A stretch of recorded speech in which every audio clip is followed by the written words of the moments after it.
लेकिन क्या उन्हें मालूम है कि क्यों प्रभु यीशु मसीह ने दुनिया में जन्म लिया? वो क्या करने के लिए आया? उसका मकसद क्या था जन्म लेने का?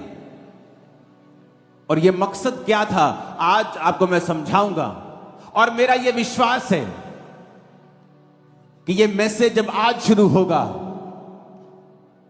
ये इस इंडिया के कोने कोने और दुनिया के कोने कोने में 2025 में जाएगा और हजारों लाखों और करोड़ों लोग परमेश्वर को ग्रहण करेंगे। यशायाह 9 उसकी 1 से 7 आयत में लिखा है, तो भी संकट भरा अंधकार जाता रहेगा। पहले तो उसने जबलून और नप्ताली के देशों का अपमान किया, परंतु अंतिम दिनों में ताल की ओर से यरदन के पार की अन्य जाति के गलील को वो महिमा देगा। जो लोग अंधियारे में चल रहे थे उन्होंने बड़ा उजियाला देखा। जो लोग घोर अंधकार से भरे हुए मृत्यु के देश में रहते थे उन पर ज्योति चमकी। तूने जाति को बढ़ाया, तूने उनको बहुत आनंद दिया। जीसस क्राइस्ट ने कहा, तो भी संकट भरा अंधकार जाता रहेगा। यह किसी देश की बात नहीं कर रहा। हां, इस वचन में वो एक देश की बात कर रहा है, क्योंकि वचन कहता है परमेश्वर का जब सुसमाचार शुरू हुआ तो जबलून और नप्ताली के देश से हुआ। वचन कहता है उस देश का बहुत अपमान हुआ था, उस देश का बहुत निरादर हुआ था, क्योंकि जब आप परमेश्वर से दूर चले जाते हैं आपका निरादर होता है। लोग बोलते हैं मेरा पति मेरा निरादर करता है बहुत, मेरा पति मेरी इज्जत नहीं करता, मेरी पत्नी मेरे बच्चे मेरी इज्जत नहीं करते, वो मेरा निरादर करते हैं। मेरा समाज मुझे इज्जत नहीं देता, वो मेरा निरादर करता है। आज समाज में निरादर होता है, तू छोटी जाति का है, तू बड़ी जाति का है। लेकिन जब कोई चर्च में आता है, वचन को सुनता है, परमेश्वर को ग्रहण करता है, आज हम सब जातियां एक तरह से एक ही छत के नीचे बिना भेदभाव के बैठी हैं। आपका आदर परमेश्वर कर रहा है।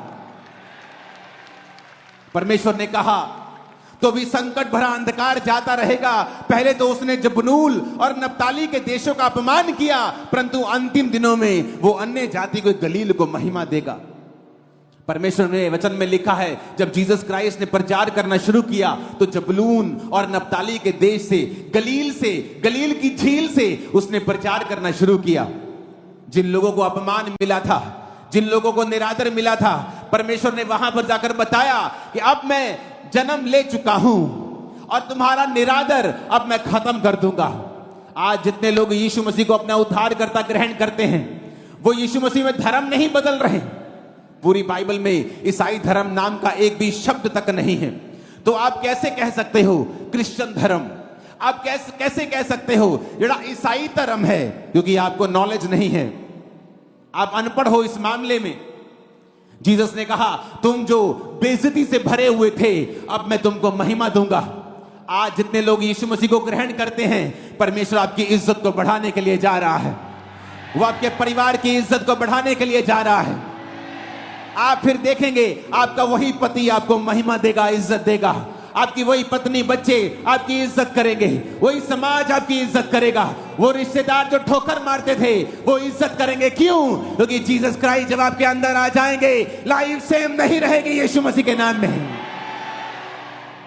उसने कहा वो महिमा देगा, अन्य जाति के गलील को वो महिमा देगा। लोग बोलते जीसस क्राइस्ट धर्म को, एक क्रिश्चियन धर्म के संस्थापक हैं जीसस क्राइस्ट। बाइबल कहती है वो महिमा देने के लिए आया। औरत को उसने महिमा दी, क्योंकि औरत ने पाप किया, आदम को भरमा दिया, औरत श्रापित हुई, औरत कुचली गई। जीसस क्राइस्ट ने औरत के थ्रू जन्म लिया। औरतों ने ही जीसस क्राइस्ट का सबसे पहले प्रचार किया। यीशु मसीह ने अपनी सेवकाई में बहुत सी औरतों को इस्तेमाल किया। वो किस तरह से पैसों के साथ परमेश्वर के साथ रहती थी और खुदाबंद के सारे खर्चों को उठाती थी। जिस औरत को शैतान ने नीचा किया, उसी औरत को परमेश्वर ने ऊंचा किया। इसलिए वो कहता है मैं तेरी इज्जत को बढ़ाने के लिए आया हूं। जब आप जीसस क्राइस्ट को अपना उद्धारकर्ता ग्रहण करते हैं, इसलिए मैं कहता हूं, अगर आप धर्म का चश्मा लगाकर यहां पर आए हैं तो आप यीशु मसीह के वचनों को ग्रहण नहीं कर पाएंगे। अगर आप अपने पास्ट को साथ लेके आए हैं कि मैं तो उस धर्म का हूं, मैंने ये नाम लिया हुआ है, फिर आप यीशु मसीह के वचन को आप इस ग्रहण नहीं कर पाएंगे। जो फायदा आपका होना चाहिए वो नहीं हो पाएगा, क्योंकि आप इस दुनिया के संसार की चलाए चल रहे हैं। वचन कहता है जो लोग अंधियारे में चल रहे थे उन्होंने बड़ा उजाला देखा, जो घोर अंधकार से भरे हुए मृत्यु के देश में रहते थे उन पर ज्योति चमकी।